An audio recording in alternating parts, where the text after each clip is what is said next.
السلام عليكم ورحمة الله وبركاته. بسم الله الرحمن الرحيم. الحمد لله والصلاة والسلام على سيدنا رسول الله وآله وصحبه. Allah subhanahu va taolo yorqinjon qorakamni o'zi rahmatiga olgan bo'lsin, darajatlarini baland qilsin. U kishida siddiqlarning sifatlaridan bor edi. Iloyim o'shalarni maqomiga yetkazgan bo'lsin. Qorakam bilan biz juda qadrdon bo'lganmiz. Uzoq yillar ko'p muloqotda bo'lganmiz. Toshkentga kelsalar doim bizga tushar edilar, suhbatlashardik, yotib qolardilar. Biz ham Qo'qonga borsak, albatta qorakamga kirardik, yotib qolardik u yerda, kutubxonalarda ham ko'p o'tirganmiz. Keyin Misrdagi yurishimizda, hayotimizda qo'shni bo'lganlar, hamdars bo'lganmiz. Ko'p darslarga birga qatnashardik. Qorakamning endi fazilatlari juda ham ko'p. Men turli voqealar, munosabatlar ustida eslayman-u, lekin bir chetdan aytib beramiz desak, hammasi ham bir vaqtda kelavermaydi. Men hozir esimda bor ba'zi xususiyatlarini aytkim keladi. Odatda bunday olim odamlarni, tarixda sahobalarni, ulardan keyingi ulamolarni, hozirgi davrdagi o'zimiz ko'rgan ulug' zotlar, Shayx hazratlarga o'xshagan buyuk simolarni o'rganganda ko'pincha natijalar bilan kifoyalanib qolish bor.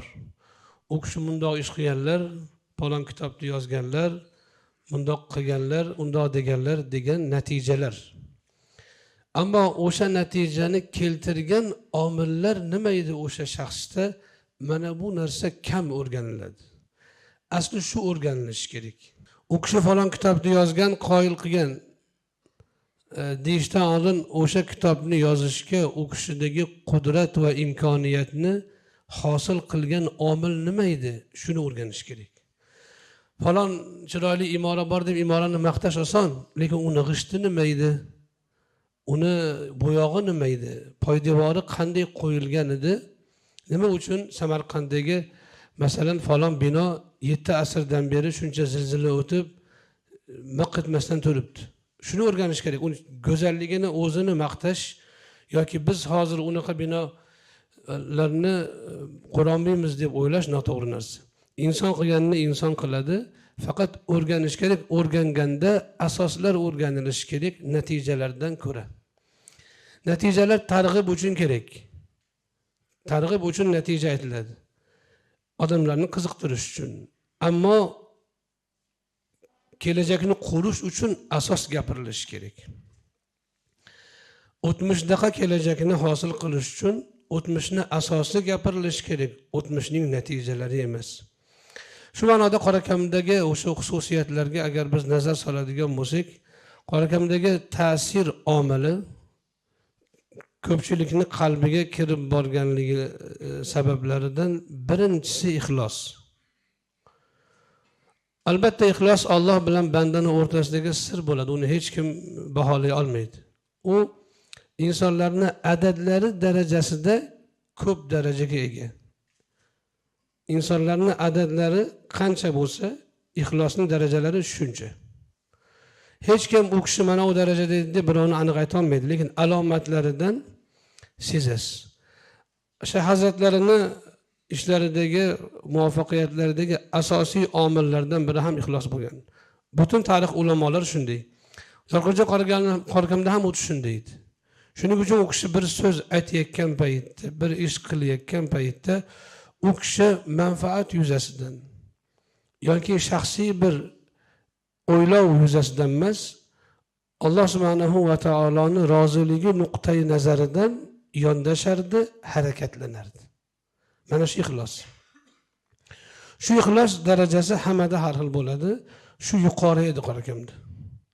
Shuning uchun so'zlarida ta'sir bo'lgan. So'zlaridagi odamlarning qalbiga yetib borishidagi asosiy omil shu. Ikkinchisi qorakamda Alloh bergan zakovat bor edi. Zakovatning ta'rifi quvvatu rabtil ma'lumat. Inson o'ziga yetgan ma'lumotlarni bir-biriga bog'lay olish quvvati zakovat bo'ladi. Odam ko'p o'qigan bilan ularni bir-biriga bog'lab xulosa qilish quvvati bo'lmasa, u natijasiz bo'ladi. Ko'p kitob o'qigan bo'ladi, natija chiqmaydi. Qorakamda shu zakovat bor edi. 20 yil oldin o'qigan bir narsasiga taalluqli bir ma'lumotni ko'rib qolsa kitobda 20 yil oldingi ma'lumotga bog'lab xulosa chiqarardi. Mana shu ikkinchi jihati, qorakamdagi asosiy omillardan biri. Bu endi Alloh taolo beradigan qobiliyat, asli va o'stirilsa bo'ladigan iste'dod. Bunga misollar ko'p, juda ham. Qorakamning o'zlarini hayotlarida. Ikkinchi yoki uchinchi xususiyatlari qorakamda zehn kuchli edi, ya'ni ilg'ash. Zakovat bog'lash, zehn ilg'ash. Odam kitob o'qiradi, u yerdagi nozik ma'nolarni ilg'ash bu zehnni ish. Bu hammada ham bo'lmaydi. Xotiradan boshqa narsa bu. Xotira saqlab qolish, ammo zehn ilg'ash. Qorakamda zehn quvvati ham zo'r edi. Buni o'ziga xos mashqlari bor, boshqalari bor, bilasizlar. Gohida qorakam bilan bir joyga borsak, keyin o'sha yerda bo'lgan suhbat yoki voqealarni, masalan, Abdulla Oripov, Alloh rahmat qilsin, shu kishi bilan juda ko'p suhbatda o'tirganmiz. Qorakam bilan borardik, soatlab o'tirardik. Va boshqa Erkin Vohidov, yana boshqa olimlar, adiblar, ulug' shaxslar bilan suhbatlarda qorakam bilan birga bo'lardik. O'sha yerda 1 soat, 1,5 soat suhbat bo'lsa, keyin o'sha suhbat haqida qorakam hikoya qilib bersa, qatnashgandan ko'ra ko'proq zavq olardik. Qatnashgan paytda ham zavq olganmiz Abdulla aka gaplaridan. Qorakamdan eshitsak, Abdulla aka aytgandan ham ko'ra bizga zavqli bo'lardi. Shunaqangi daqiq hatta harakatlari-yu, lafzlarini eslab aytardi. Bu yerda qorakamda demak zehn kuchlik, ikkinchisi bayon kuchli edi. Aytmoqchi bo'lgan fikrini yetkazib berish. Bu balog'at deyiladi. Inson baligh bo'lsa, aytmoqchi bo'lgan fikrini oson yetkazib beradi eshitgan odamga. Qorakamdagi bu xususiyat ham o'sha suhbatlarining keng yoyilishdagi omillardan biri. Yana xususiyatlaridan biri, biror bir kishiga qalblarida gina kudurat yo'q edi. Biror kishiga, hech kimga. Biror insonni yomon ko'rmasdilar. Endi to'g'ri, masalan, birasidan g'azablanish bor, achchiqlanish bor, lekin nafrat, gina saqlamasdilar hech kimdan. Mabodo bir kishidan xafa bo'lsa, oddiy qilib o'ziga aytardi. Ya'ni zohiru botini bir xil edi. Bu ham ixlosni natijalaridan. Men hozirgi qo'yilgan videoda ham aytib berganim, o'sha Solih Jafariyda biz darsimiz bo'lar edi har kuni. Haftada ba'zi kunlari peshin vaqtida bo'lardi. Birga qatnashar edik ustozlarning darsiga.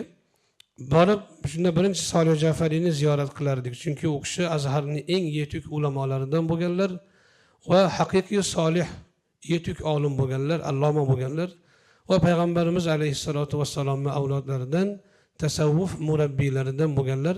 U kishini qabrlari masjidlarining yonida ziyorat qilib, keyin darsga kirardik. Yoki ulgurmasak chiqib keyin ziyorat qilib qo'yardik. Qorakam birinchi darsga borishida men olib borganimda tanishtirdim. Bu kishi shunaqa Solih Jafariy payg'ambar avlod bo'ladilar va hokazo deb. Keyin qorakam bilan ziyorat qildik. 2-3 kundan keyin yana darsda ko'rishamiz. Ko'rishganimizda qorakam aytdilarki, tunov kuni o'sha Rasul akram alayhisolatu vassalomning avlodlari ekan deb o'sha niyatda kirib ziyorat qilib ketuvdim. Siz bilan kirganda o'sha kuni Rasul akram alayhisolatu vassalom tushimga kirdilar. Ko'pchilik bilan turgan ekanmiz, to'g'ri kelib men bilan ko'rishib ketdilar dedi. Tushlarida Rasul akram alayhisolatu vassalomni ko'p ko'rardilar. Shuningdek ulamolarni ham Yusuf ban Nuriymi, bin Nuriymi deb ikkilanib qolsa, tush ko'rardi. Tushida Kashmiriydan so'rardi shuni. Bir kun Kamoliddin degan qorakamni shogirdlari bor, qarindek u kishiga ajralmas shogirdlaridan bo'lgan. Hikoya qiladi, biz bomdodni o'qib qorakam Gulistonga borganda birga kitob o'qirdik. Bomdodni o'qib biroz dam oldik. Dam olib keyin mutolaaga tushamiz deb dam oldik.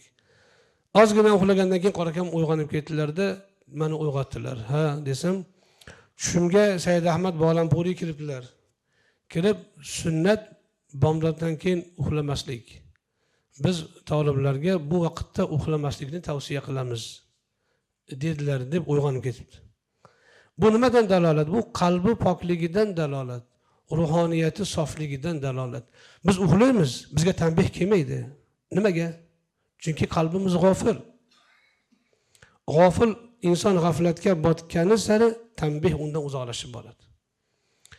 Qorakam sunnatga xususiyatlaridan yana biri va u kishini ilmidagi manfaatni omillaridan biri sunnatga o'ta qattiq mutobaat qilib ergashishni o'zlariga lozim tutardilar.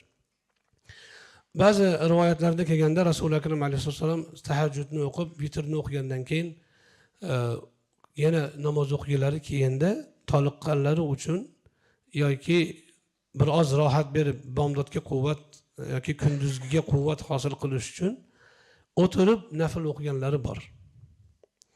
Qorakam vitrdan tahajjud o'qirdilar doim. Vitr o'qisalar, vitrdan keyin yana namoz o'qimoqchi bo'lsalar, quvvati bor. Lekin payg'ambarimiz o'tirib o'qigan ekanlar deb o'tirib o'qirdi. Sunnatga shu qadar ergashishni o'zlariga lozim tutardilar qorakam. Keyin qorakamma yana bir xususiyatlari ilmsevarlik. Ilmni o'ta qattiq yaxshi ko'rardilar. Imom Buxoriy aytgandek, ichib to'ymas, o'rganib qonmas darajadagi ilmga chanqoqlik bor edi. Misr diyorida yurganlarida ham juda ko'p kitoblarni, hatto qo'lyozmalarni juda ko'p o'qidilar. Men bir Shayx Ali Jumadan u kishi menga juda bir katta qo'lyozmalar majmuasini berdi PDF shaklida. Qorakam oldi mendan. Qorakam shu qadar ilmga o'chligidan olib ketdilar. Keyin o'sha maktabalarni tasnif qilganlar. Qo'lyozmalarni tasnif qilganlar. Muxtasarning egasi Ubaydulloh Mas'udiyning o'zining muxtasariga yozgan maqtuti qo'lyozmasi bor ekan, shuni topganlar. Juda daqiq istardilar. Hatto masalalarda, fiqhiy masalalarda biz shayxning darslarida o'tirganimizda fiqhiy masala chiqib qolsa, ustoz dars beryapti. Bir masalada ikkilanib qolsa, Shayx Yorqin nima deysan deb so'rashardi. Qorakam bundoq desa, mana shu yechim deb qo'yishardi keyin. Qorakamdan hatto ustozlar ham, shayxlar ham vaqti kelsa istifoda olishardi. Yo'q, ikkilanib qolishsa bir masalada Hanafiy fiqhida Shayx Yorqin to'g'rimi, nima deysan deb qo'yishardi. Qorakamda o'sha zakovat va zehnni fazilatlaridan kelib chiqqan istifoda olish quvvati bor edi. Bir olimning suhbatini eshitasiz, 100% foydali bo'ladi. Hamma gap foydali bo'ladi. Lekin ikkinchi olimning gapini eshitasiz, yarim ba'zi narsalar foydali bo'ladi. Qorakam undan ham olaverardi foydani. O'zidan quyidan ham olardi, o'zidan yuqoridan ham. Imom Buxoriy aytganlaridek. Bir kun biz tafsir va balog'at ustozlarimizdan biri doktor bizga Kashshofdan dars berdilar, Imom Zamaxshariyni. Qorakamni istifodaga o'chligi va qadrlashiga misol demoqchiman. Istifodani qadrlashiga misol. Kashshofdan dars bo'ldi birinchi kuni. Endi u kishi kirish uchun Zamaxshariyni tanishtirdilar, ozgina kitob haqida gapirdilar va Fotihadan boshlandi tafsir. Keyin darsdan keyin Qorakamga dars haqida nima deysiz dedim. Qorakam u doktor bilan birinchi marta darsda o'tirishdi. Biz endi oldin olganmiz u kishi Qorakam birinchi o'tirish. Desam Qorakam aytdilarki, bitta fanqala kifoya dedi. Darsda hammasi ham foyda bor, lekin Qorakamni zehniga urgan narsa. Imom Zamaxshariy aksarul ulama'i fanqalatan deyishgan. Ulamolarning orasida fanqalasi eng ko'p odam Zamaxshariy. Fanqala nima desa, fa in qulta qultu. Agar mundoq desang, mundoq deyman. Faraziy savol to'qiydi, farazan keyin unga o'zi javob beradi. Imom Zamaxshariy Kashshof to'ldirib olgan shunga. Iyyaka na'budu va iyyaka nasta'in nasiz, masalan, agar nimaga ibodat dedi, bundoq demadi desang, bundoq deyman. Nimaga va qo'ydi, fa qo'ymadi desang, bundoq deyman. Agar undoq bo'lsa-chi deb e'tiroz bildirsang, bundoq javob beraman deydi. Shunda agar undoq desang, bundoq deyman degan so'z fa in qulta qultu. Uni manhut, ya'ni yasalgan shakli fanqala deyilar ekan. Shu masalan biz eshitmagan ekanmiz. Doktor shuni gapiryapti, aksarul ulama'i fanqalatan degan gapi qora akam aytdilarki, mana bugungi darsda 2 soat o'tirganimizda fanqalani o'zi 2 soat o'tirishimizga kifoya qiladi. Shu foydani olganimiz o'zi. Mana shunday ilmni qadrlovchi va istifodani joyidan olishni biluvchi kishi edilar. Keyin ma'lumotlarni haqiqatda bir-biriga bog'lagani uchun bir kitobda bir ma'lumot kelsa, o'sha ma'lumot borasidagi umri bo'yi o'qigan hamma narsasini jamlab bera olardi o'sha vaqtda. Va shunday daqiq qarardiki, qanoat hosil qilmaguncha qidirardi. Qora akam yana asosiy xususiyatlaridan biri Rasululloh akram alayhisolatu vassalomni o'ziga xos va eng mashhur do'stu dushman tan olgan sifatlaridan biri samimiyat. O'ta samimiy inson edilar. Bir narsani bilmasalar o'ta oson bilmadim derdilar. Bir narsani xato aytgan bo'lsalar o'ta oson xato aytdim derdilar. Anvar Shoh Kashmiriy haqlarida yoshligida tilanchilik qilib yurgan, keyin birov olib borib yuvintirib o'qitgan, keyin Azhar ulamolari borib Fayzul Boriyni yozganda qo'llarini o'pib 300 ulamo ziyorat qilgan degan hikoyalar bor edi. Shuni bizni domlalardan birlari hikoya qilgan ekan. O'shani kimdir aytdi, Yorqinjon qora akam aytdilarki, u odam mendan eshitganda dedi, lekin bu xato gap dedi. Men u ma'lumotni eshitib aytganman, ulamolardan so'ramagan ekanman, noto'g'ri ekan dedi. Meni xatoyimni takrorlab yuribdi ular dedilar. Ana shunday haqparvar va ilmparvar, samimiy inson edilar. Alloh u kishining oxiratlarini obod etsin. O'sha ruhoniyatlaridagi, zakovatlaridagi, boshqa xususiyatlari, ixlos, muhabbatlaridagi buyuk fazilatlarni Alloh avlodlarga yuqtirsin. Katta farzandlarida buni nishonalarini biz ko'rganmiz. Alloh ularni yanada ziyodalarini bersin. Qora akam oxiratlarini obod etsin. Ana shunday olimlar chiqishi uchun biz ana shu qora akamda hozir yuqori aytgan xususiyatlarga ega bo'lgan farzandlarni shakllantirishimiz, bunda birinchi o'sha ixlos bizga Alloh subhanahu va taoloning mulohazasi bilan harakatlanish bizga asos bo'lishi kerak bo'ladi. Bir foyda esimga kelib qoldi, to'g'risi, bu hammamiz uchun foyda. Bizdan ko'p savol bo'ladi istixora haqida. Qora akamning shu xususiyatlari bor edi, shuni esimga tushib qoldi. Bizga o'zimizga amaliyotga istifoda uchun bu. Qora akam ko'p istixora qilardilar. U aytardilarki, odamlar istixorani agar o'zi yaxshi deb bilgan narsani, masalan, talab ilm qilish, birovga xayr ihson qilish yoki bir o'ziga vazifa olish kabi xayrli ishlar, ular xayrli bo'lishi aniq. Shuning uchun uni istixorasiz ham qilaveradi ko'pchilik. Lekin o'shanga ham istixora qilish kerak derdilar. Chunki istixora Allohdan xayr talab qilish. Xayrligi shar'an muayyan bo'lgan narsaga istixora shart emas deb o'ylashadi. Unga ham kerak vaqtini tayin qilish uchun derdilar. Ilmga chiqish, ilm o'qish xayr, gap yo'q. Lekin qachon shuni boshlayin, qachon chiqayin, masalan darsga yoki safarga degan narsada xayrga ham istixora qilish yaxshi. O'zi ko'p istixora qilardi. Keyin istixora, katta istixora bor.